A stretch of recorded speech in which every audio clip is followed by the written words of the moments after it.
आप सभी को मेरा नमस्कार। मैं doctor Priyanka Singh, assistant professor department of chemistry, government Digvijay PG autonomous college Rajnandgaon Chhattisgarh से। आज जिस टॉपिक के बारे में हम लोग पढ़ेंगे वो है इंट्रोडक्शन टू स्पेक्ट्रोस्कोपी। इस लेक्चर में स्पेक्ट्रोस्कोपी टेक्निक से रिलेटेड जो इम्पोर्टेंट टर्म्स हैं उसकी स्टडी की जाएंगी। सबसे पहले स्पेक्ट्रोस्कोपी कहते किसे हैं?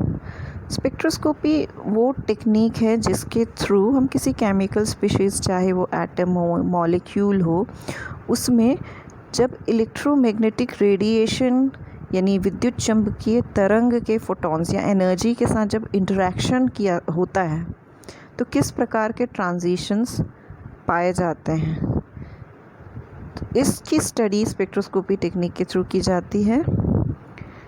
बेसिकली स्पेक्ट्रोस्कोपिक टेक्निक के जो यूजेस हैं वो हैं measurement of energy difference between molecular energy levels and determination of atomic and molecular structures.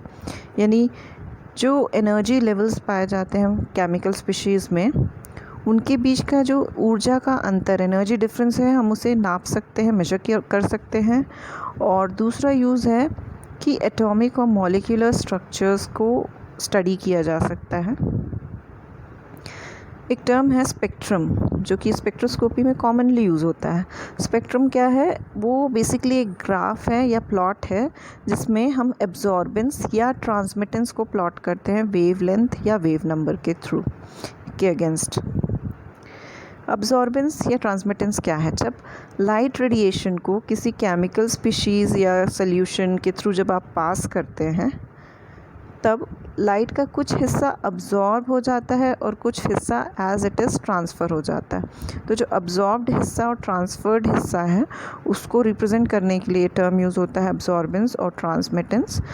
तो उसको जब प्लॉट किया जाता है वेव लेंथ और वेव नंबर के अगेंस्ट, तो इसे स्पेक्ट्रम कहते हैं। वेव लेंथ और वेव नंबर हम आगे के स्लाइड्स में देखेंगे।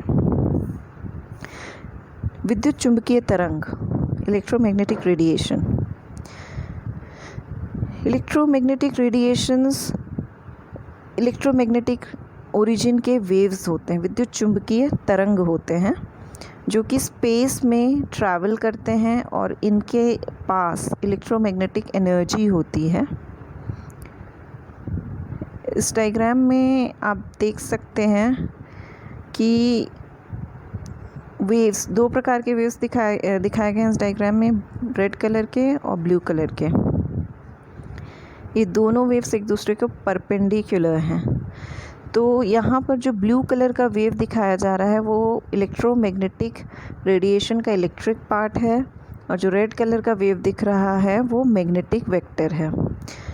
विद्युत चुम्बकीय तरंग विद्युतीय तरंग और चुंबकीय तरंग से मिलकर बना है। इलेक्ट्रोमैग्नेटिक रेडिएशन इलेक्ट्रिक वेव्स और मैग्नेटिक वेव्स से मिलकर बना है। यहाँ पे ब्लू कलर के जो वेव्स हैं वो इलेक्ट्रिक वेक्टर को रिप्रेजेंट करते हैं और रेड कलर के वेव मैग्नेटिक वेक्टर को रिप्रेजेंट करते हैं। दोनों एक दूसरे से परपेंडिकुलर हैं। और आप यहाँ पे देख सकते हैं कि डायरेक्शन ऑफ प्रोपगेशन, तीन चीज़ें, इलेक्ट्रिक वेक्टर, मैग्नेटिक वेक्टर और डायरेक्शन ऑफ प्रोपगेशन, ये तीनों एक दूसरे के म्यूचुअली परपेंडिकुलर होंगे। जैसे मान लीजिए कि y एक्सिस में मैग्नेटिक वेक्टर है, z एक्सिस में इलेक्ट्रिक वेक्टर है, तो डायरेक्शन ऑफ प्रोपगेशन वेव का कहाँ होगा? x एक्सिस में होगा। अब इससे रिलेटेड इम्पोर्टेंट जो टर्म्स हैं, वेव्स के से रिलेटेड इम्पॉर्टेंट टर्म्स जो हैं उसकी स्टडी करेंगे, जैसे amplitude, frequency, wavelength, wave number और स्पीड। एम्पलीट्यूड क्या है? Waves up and down direction में ऑक्सीलेट करते हैं। तो जब अप या डाउन डायरेक्शन में उनका मूवमेंट या ऑक्सीलेशन होता है तो जो मैक्सिमम डिस्टेंस कवर कर सकता है वेव, वो उसका एम्पलीट्यूड कहलाता है। नेक्स्ट टर्म है फ्रीक्वेंसी, जिसे न्यू सिंबल से रिप्रेजेंट किया जाता है। फ्रीक्वेंसी क्या है? एक पॉइंट से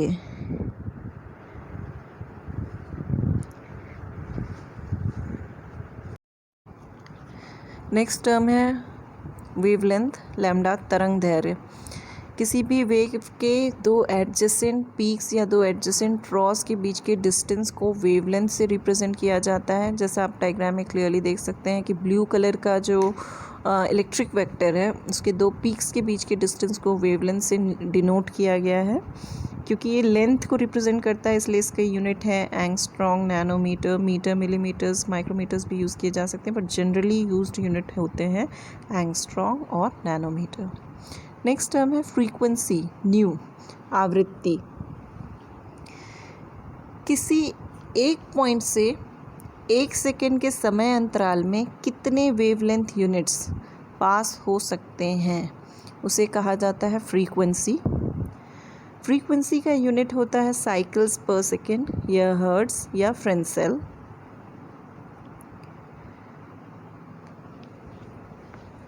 इसके बाद नेक्स्ट टर्म आता है वेव नंबर। 1 सेंटीमीटर के लेंथ में कितने वेव्स मौजूद हैं, ये होता है वेव नंबर, तरंग संख्या। It is the number of waves present in a 1 centimetre length.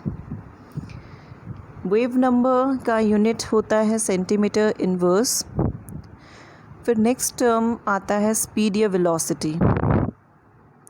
The product of wavelength and frequency is equal to the velocity of wave. Wavelength और frequency का product velocity के equal होता है। इसका unit होता है सेंटीमीटर पर second या मीटर पर सेकेंड। जिस गति से इलेक्ट्रोमैग्नेटिक रेडिएशन ट्रैवल करती है वो उसकी velocity कहलाएगी। नेक्स्ट है topic quantization of energy. Electromagnetic radiations में जो एनर्जी पाई जाती है उसके बारे में थोड़ा बहुत डिस्कशन होगा। Light consist of particles called photons. Photon is the smallest discrete amount of quantum of electromagnetic radiation. Energy of radiation is proportional to its frequency. माना जाता है कि लाइट के अंदर छोटे पार्टिकल्स पाए जाते हैं जिन्हें फोटॉन्स कहते हैं। फोटॉन्स सबसे छोटा यूनिट होता है इलेक्ट्रोमैग्नेटिक रेडिएशन का, जिसे कि क्वांटम भी कहा जाता है। क्वांटम आपने सुना होगा, क्वांटम टर्म एनर्जी से भी रिलेटेड है। किसी भी रेडिएशन की जो एनर्जी है वो उसके फ्रीक्वेंसी, आवृत्ति के डायरेक्टली प्रोपोर्शनल होती है। प्लैंक इक्वेशन आपको याद होगा, E = h/nu। अगर हम फ्रीक्वेंसी को वेवलेंथ से रिप्लेस करते हैं तो ये इक्वेशन हो जाता है E = hc/λ। यानी इलेक्ट्रोमैग्नेटिक रेडिएशन की एनर्जी फ्रीक्वेंसी के डायरेक्टली प्रोपोर्शनल है बट वेवलेंथ के इन्वर्सली प्रोपोर्शनल है। यानी फ्रीक्वेंसी बढ़ने से एनर्जी बढ़ेगी और वेवलेंथ कम होने से एनर्जी बढ़ेगी। अब इस इक्वेशन में जो h टर्म यूज़ हुआ है वो क्या है? h है प्लैंक्स कांस्टेंट जिसकी वैल्यू है 6.6 × 10⁻³ जूल सेकेंड। c है वेलोसिटी ऑफ लाइट जिसकी वैल्यू है 3 × 10⁸ मीटर पर second. Energy and electromagnetic spectrum. इस डायग्राम में इलेक्ट्रोमैग्नेटिक स्पेक्ट्रम को रिप्रेजेंट किया गया है, जिसमें जो अलग अलग वेव्स जिनसे मिलकर के इलेक्ट्रोमैग्नेटिक स्पेक्ट्रम बनता है उनको रिप्रेजेंट किया गया है। वो वेव्स हैं radio waves, microwaves, infrared waves, visible spectrum, ultraviolet radiations, X ray and gamma ray. Energy radio waves से जब हम गैमा रेस की ओर बढ़ते हैं तो एनर्जी धीरे धीरे बढ़ती चली जाती है। वेवलेंथ भी यहाँ पर लिखा हुआ है। इंफ्रारेड रेडिएशंस और अल्ट्रावायलेट रेडिएशन के बीच का एक छोटा सा रेंज है जो कि विजिबल स्पेक्ट्रम के अंतर्गत इंक्लूड होता है और वो रेंज है 380 to 740 नैनोमीटर्स।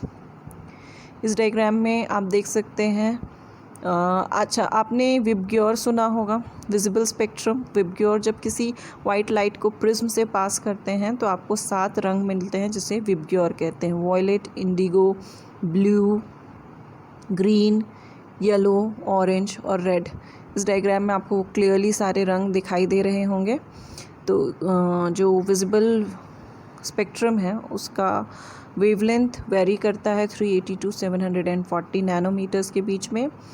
जो शॉर्टर वेवलेंथ्स हैं, वॉयलेट, इंडिगो, इस तरह के जो शॉर्टर वेवलेंथ्स हैं उनकी फ्रीक्वेंसी ज़्यादा होती है, एनर्जी ज़्यादा होती है, जबकि जो लॉन्गर वेवलेंथ के रेडिएशंस होते हैं, उनकी फ्रीक्वेंसी छोटी होती है और एनर्जी इस कारण से कम होता है। Reasons of electromagnetic spectrum. अभी जिस इलेक्ट्रोमैग्नेटिक स्पेक्ट्रम के कंपोनेंट्स जिन रेडिएशंस की हमने डायग्राम के थ्रू स्टडी किया है उसे यहाँ इस टेबल में टैब्यूलेट किया गया है। तो इलेक्ट्रोमैग्नेटिक स्पेक्ट्रम के अंतर्गत जो इंक्लूड होते हैं, हम नीचे से देखेंगे, लो एनर्जी से हायर एनर्जी की ओर अगर हम बढ़ेंगे तो नीचे से देखेंगे पॉइंट नंबर 9 से radio waves, microwaves, IR radiations, visible radiations, ultraviolet radiation, X rays and gamma rays. तो इस टेबल में सभी रेडिएशंस की वेवलेंथ, वेव नंबर, फ्रीक्वेंसी और एनर्जी डिनोट किया गया है। नेक्स्ट इंपॉर्टेंट टर्म है एब्जॉर्प्शन स्पेक्ट्रोस्कोपी। जब लाइट रेडिएशन किसी सैंपल, किसी केमिकल स्पीशीज़ के साथ जब इंटरेक्ट करेगा तो उसका कुछ हिस्सा उस सैंपल के द्वारा अब्जॉर्ब कर लिया जाएगा। तो कितना हिस्सा अब्जॉर्ब किया गया है उसको मेजर किया जाता है एब्जॉर्प्शन स्पेक्ट्रोस्कोपी टेक्निक के अंतर्गत। Intensity of absorption varies as a function of frequency. Light radiation की फ्रीक्वेंसी से पे डिपेंड करता है। Performed across the electromagnetic spectrum. Absorption spectroscopy study करने के लिए पूरा इलेक्ट्रोमैग्नेटिक स्पेक्ट्रम के एक बहुत बड़े रेंज में हमें कंपाउंड या जो भी हमारा केमिकल स्पीशीज़ है उसके द्वारा जो लाइट अब्जॉर्ब हो रहा है उसकी स्टडी करने की ज़रूरत होती है। Absorption spectrum appears as light colored with dark bands that run through it. यानी जब हम absorption spectrum को देखेंगे तो एक colored background होगा जिसमें dark color के bands दिखाई देंगे। इन डार्क कलर के बैंड्स का यूज़ किया जाता है ये स्टडी करने के लिए कि कौन से वेवलेंथ की लाइट रेडिएशन को अब्जॉर्ब किया गया हमारे सैंपल के द्वारा। नेक्स्ट टर्म है एमिशन स्पेक्ट्रोस्कोपी। एमिशन स्पेक्ट्रोस्कोपी में किस चीज़ की स्टडी करते हैं हम?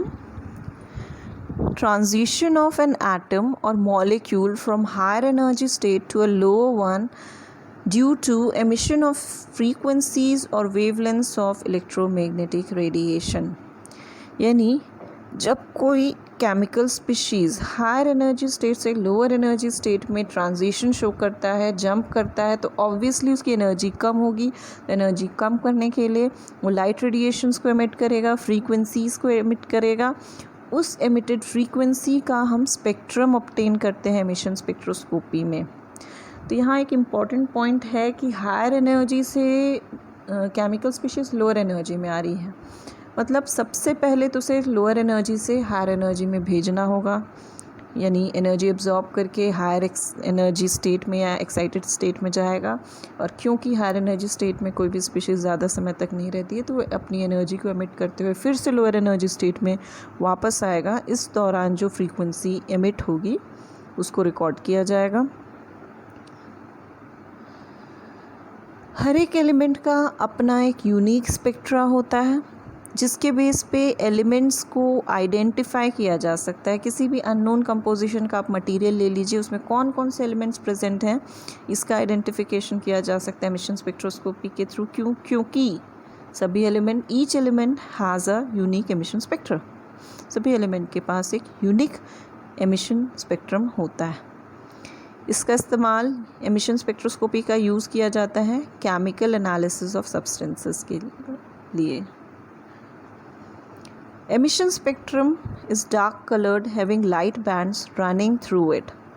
यानी एमिशन स्पेक्ट्रम जब हम ऑब्ज़र्व करेंगे तो ये डार्क कलर, ब्लैक कलर का बैकग्राउंड आपको देखने को मिलेगा जिसमें लाइट कलर के बैंड्स आपको देखने को मिलेंगे।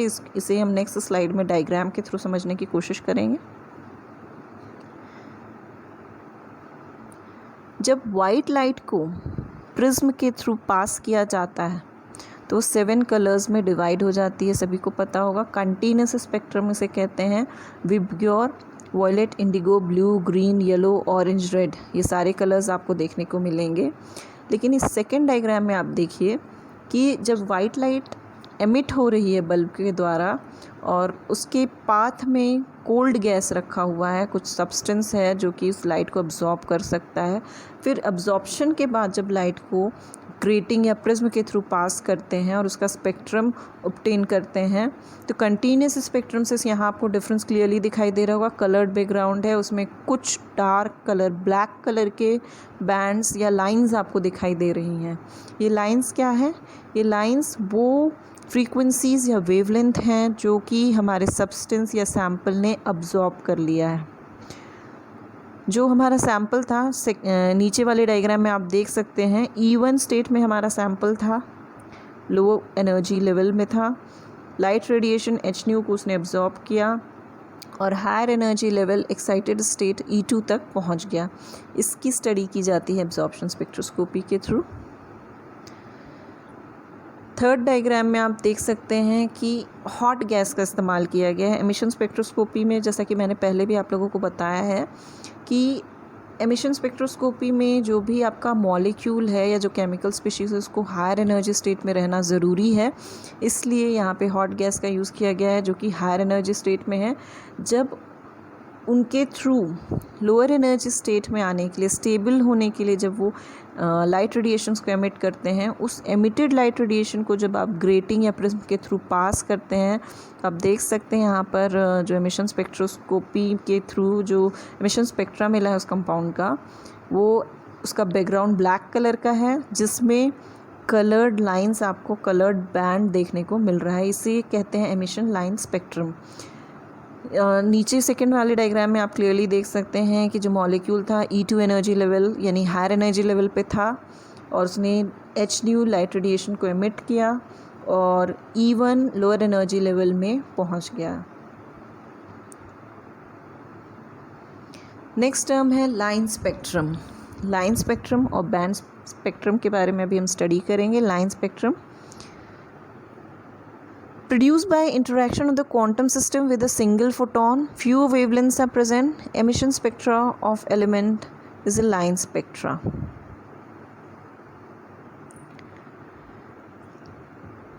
लाइन स्पेक्ट्रा में क्वांटम सिस्टम जैसे कि कोई एटम है, जब वो सिंगल फोटॉन के साथ इंटरैक्ट करता है तो किस प्रकार का स्पेक्ट्रा देखने को मिलता है। उसमें हमें ऐसा स्पेक्ट्रा देखने को मिलेगा जिसमें कुछ ही लाइंस, फ्यूअर वेवलेंथ्स देखने को मिलेंगी और किसी एलिमेंट का जो एमिशन स्पेक्ट्रा होगा वो लाइन स्पेक्ट्रा होगा। यहाँ पे आप एग्जाम्पल देख सकते हैं।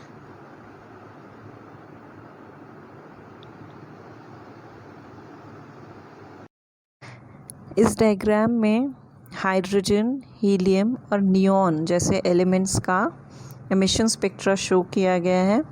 इस एमिशन स्पेक्ट्रा में आप क्लियरली देख सकते हैं कि यहाँ पर डार्क बैकग्राउंड में कुछ कलर्ड लाइंस देखने को मिल रहा है।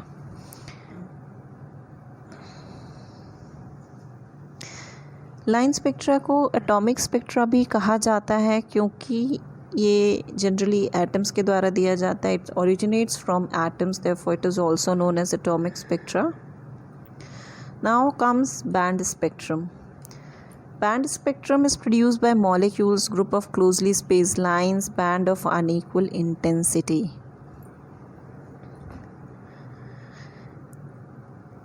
मॉलिक्यूल्स, अभी आपने देखा लाइन स्पेक्ट्रा किसके द्वारा दिया गया था? एटम्स के द्वारा।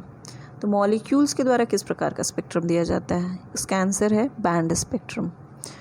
यहाँ जो स्पेक्ट्रम देखने को मिलेगा, यहाँ पे group of closely spaced lines, बहुत ही नज़दीक ढेर सारे लाइंस देखने को मिलेंगी। इतनी क्लोज लाइंस देखने को मिलेंगी कि वो लाइन बैंड का अपीयरेंस देने लगती हैं, इसलिए इसे लाइन स्पेक्ट्रम के बजाय बैंड स्पेक्ट्रम कहा जाता है।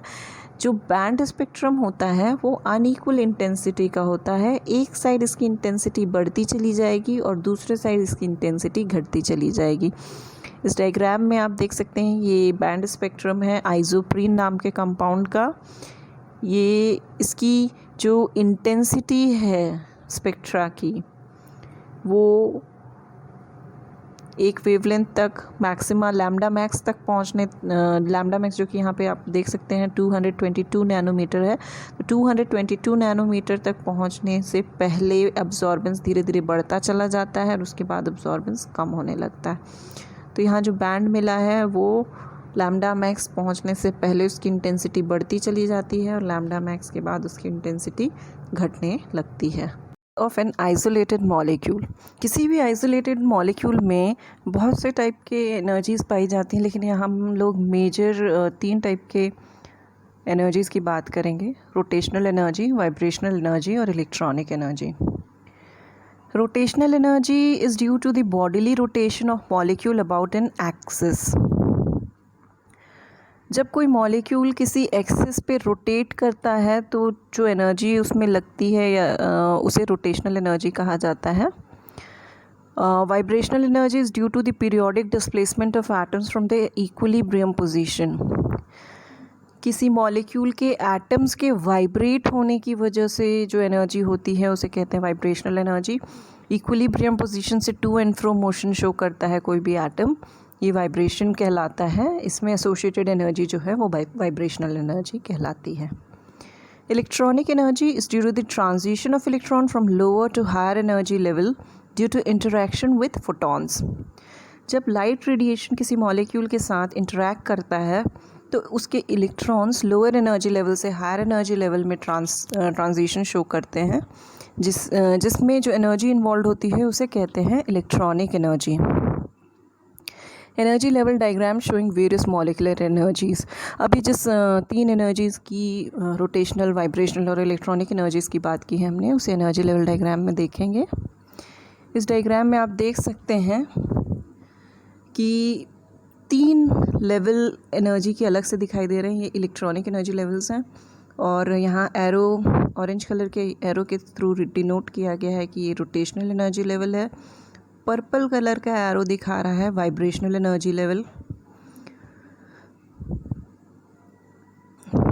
ये जो आपको बॉक्स में दिख रहा है ये इलेक्ट्रॉनिक ग्राउंड स्टेट है।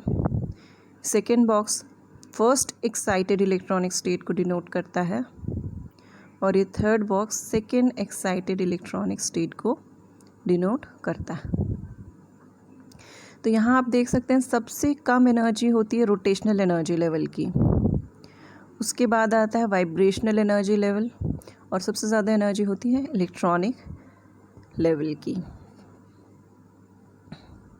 यानी सबसे ज़्यादा एनर्जी चाहिए होगा किसी भी इलेक्ट्रॉनिक ट्रांजिशन के लिए, उससे थोड़े कम एनर्जी में वाइब्रेशनल ट्रांजिशन होगा और उससे कम एनर्जी लगेगी किसी भी मॉलिक्यूल को रोटेट होने के लिए। Summary of various branches of spectroscopy. Spectroscopy की जो डिफरेंट टेक्निक्स हैं वो इलेक्ट्रोमैग्नेटिक रेडिएशन के ब्रांचेस उसके रेडिएशंस पर डिपेंड करती हैं।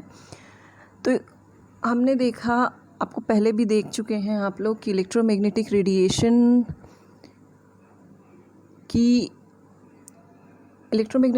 में डिफरेंट टाइप ऑफ रेडिएशंस पाए जाते हैं जिनकी एनर्जी डिफरेंट होती है। तो जैसे जैसे आप रेडिएशन की एनर्जी बढ़ाते जाएंगे अलग अलग टाइप के ट्रांजिशंस या चेंजेस आपको मॉलिक्यूल में देखने को मिलेंगे। उसके बेस पे डिफरेंट टाइप्स ऑफ स्पेक्ट्रोस्कोपी है। जैसे इस टेबल में फर्स्ट कॉलम में दिया है radiation, gamma rays, X rays, UV visible, IR, microwave, radio frequency. Second column में दिया है फेनोमेनन, यानी उस रेडिएशन से एसोसिएटेड ऐसा कौन सा फेनोमेनन होगा मॉलिक्यूल में जिसमें कि थर्ड कॉलम में दिया हुआ स्पेक्ट्रोस्कोपी देखने को मिल सकता है। अब इस टेबल में हम लोग नीचे से शुरू करते हैं, यानी लोएस्ट एनर्जी लेवल से शुरू करते हैं। तो जो लोएस्ट एनर्जी लेवल है यहाँ पे वो है, लोएस्ट एनर्जी वाला जो रेडिएशन है वो है रेडियो फ्रीक्वेंसी। रेडियो फ्रीक्वेंसी में इतनी एनर्जी होती है, मिनिमम एनर्जी होती है, लीस्ट एनर्जी होती है। तो उस एनर्जी में केवल न्यूक्लियर स्पिन का ट्रांजिशन हो सकता है। न्यूक्लियर स्पिन करती है तो उसके एक स्पिन स्टेट से दूसरे स्पिन स्टेट में ट्रांजिशन होगा, जैसे अल्फ़ा स्पिन से बीटा स्पिन स्टेट में ट्रांजिशन होगा। तो इस प्रोसेस से रिलेटेड स्पेक्ट्रोस्कोपी, प्रोसेस के बेस पे जो स्पेक्ट्रोस्कोपी टेक्निक बेस्ड है वो है NMR nuclear magnetic resonance spectroscopy और NQR nuclear quadruple resonance spectroscopy. थोड़ा सा एनर्जी लेवल बढ़ाते हैं। नेक्स्ट जो रेडिएशन है वो है माइक्रोवेव रेडिएशन। माइक्रोवेव रेडिएशन में इतनी एनर्जी होती है कि मॉलिक्यूल में रोटेशनल ट्रांजिशन हो सकता है। तो मॉलिक्यूल में रोटेशनल ट्रांजिशन होने पर जो स्पेक्ट्रोस्कोपी बेस्ड है वो है ESR, electron spin resonance spectroscopy.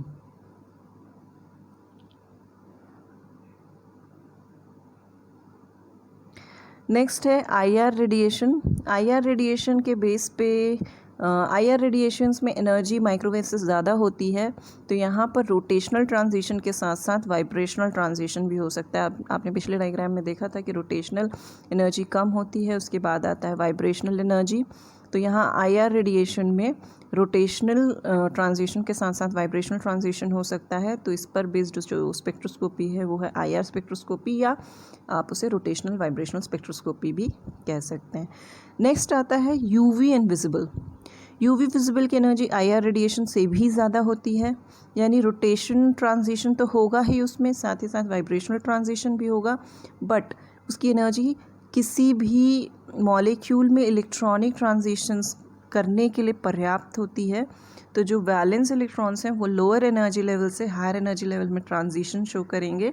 तो इस टेक्निक पर बेस्ड जो स्पेक्ट्रोस्कोपी है, इस रेडिएशन का यूज़ करने वाली स्पेक्ट्रोस्कोपी UV विजिबल स्पेक्ट्रोस्कोपी या इलेक्ट्रॉनिक स्पेक्ट्रोस्कोपी है। इसके साथ साथ फ्लोरेसेंस स्पेक्ट्रोस्कोपी भी इसी फिनोमेनन पर बेस्ड है। नेक्स्ट आता है एक्सरे। एक्सरे में एनर्जी UV रेस से भी ज़्यादा होता है। आप ध्यान से देखिएगा, ब्रैकेट में लिखा हुआ है UV इनविजिबल के साथ कि वैलेंस इलेक्ट्रॉन्स का इलेक्ट्रॉनिक ट्रांजिशन होता है। तो एक्सरे जब आप यूज़ करते हैं तो वहाँ पे भी इलेक्ट्रॉनिक ट्रांजिशन होता है, लेकिन कोर इलेक्ट्रॉन्स का ट्रांजिशन होता है। कोर इलेक्ट्रॉन का ट्रांजिशन होने के लिए ज़्यादा एनर्जी की आवश्यकता होती है, क्योंकि वो न्यूक्लियस के ज़्यादा पास होता है। अब इस पर बेस्ड स्पेक्ट्रोस्कोपी जो है वो है XPS, X ray photo electron spectroscopy. Next आता है गैमा रेज। गैमा रेज में इतनी एनर्जी होती है कि न्यूक्लियर ट्रांजिशंस हो सकते हैं, यानी न्यूक्लियस लोअर एनर्जी लेवल से हायर एनर्जी लेवल में ट्रांजिशन शो करेगा। इस टेक्निक पर इस प्रोसेस पर बेस्ड जो स्पेक्ट्रोस्कोपी है वो है मॉसबेयर स्पेक्ट्रोस्कोपी। Thank you.